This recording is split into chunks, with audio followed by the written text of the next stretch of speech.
хувьд гараа нь яг гадаад тоглогчдор болон гараанд тоглох яг онцолж гэл хангалуун болж байгаа. төргийн За Western клуб 17 жилийн түүхтэй анх удаа дээдлэгт гарч иж байгаад их баяртай байгаа.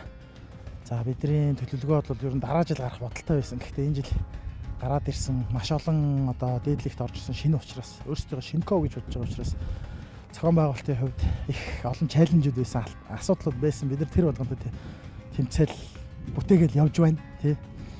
За эхний хожлоо авсан маш баяртай байгаа.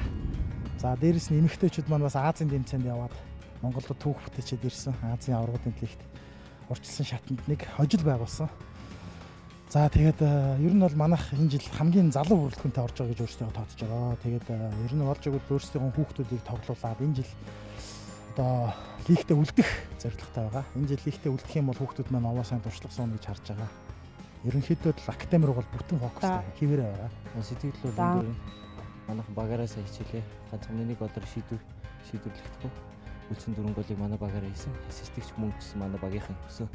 Тийм болохоор ер нь сэтгэл маш өндөр багийнхнаар амир их бахархаж байна.